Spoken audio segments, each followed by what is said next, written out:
বাংলাদেশে পৈতৃক সম্পত্তি দীর্ঘদিন বেদখল থাকার পর সেনাবাহিনীর সহায়তায় উদ্ধার করলেন একজন প্রবাসী। সুনামগঞ্জের জগন্নাথপুরে ব্রিটেন প্রবাসীর কালাম উল্লাহ পৈতৃক বাড়ি উদ্ধার হলে সংশ্লিষ্ট সকলের প্রতি কৃতজ্ঞতা জানান।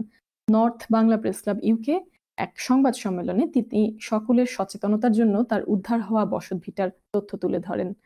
বিস্তারিত আমাদের হাল অ্যান্ড স্কান্থ্রপ প্রতিনিধি জামাল আহমেদের রিপোর্টে। ক্যামেরায় ছিলেন আব্দুল্লাহ আল আজিজ।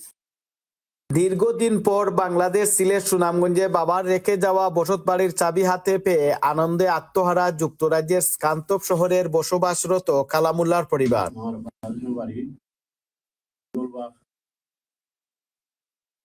প্রফেসি বাজার, আশেরকান্দি ইউনিয়ন, জগন্নাথপুর, সুনামগঞ্জ। 11 বছর বয়সে কালামুল্লাহ বাবার হাত ধরে ব্রিটেনে পাড়ি জমান। দীর্ঘদিন পরে বাবার বাড়িটি ফিরে পেয়ে উনি আনন্দে আত্মহারা।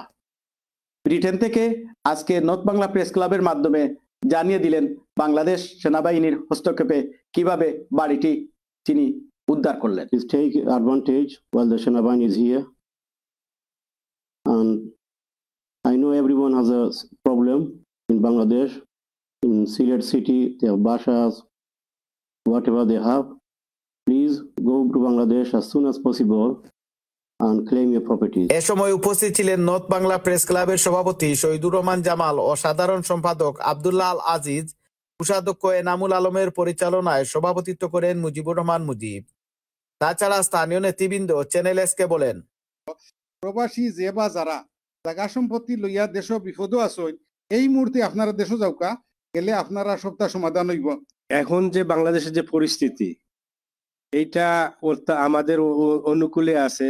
আমরা যারা প্রবাসী বাইরা এই জায়গা সংক্রান্ত বিষয়ে যারা জামাইলের মধ্যে আছেন, আপনারা এখনই দেশে গিয়ে আর্মির সাথে যোগাযোগ করেন, ইনশাল্লাহ আপনারা এটার সুফল পাবেন। কালামুল্লাহ বাইরে অশেষ ধন্যবাদ জানাই যে তাই দেশে গিয়ে এত সাহস করে যে তার বাবার সম্পত্তি ফেরত পাইছেন। যে তাই না আমারও ইউনিয়নের মানুষ, আইন এই দেশও তার আব্বাই বহুত কষ্ট করিয়া দেশের মাঝে অনেক সম্পদ যে করছিল তার লাগি। তার আব্বাই এখন দুনিয়াত নাই। স্কান্তপ শহর থেকে Jamal Ahmad, channel S news.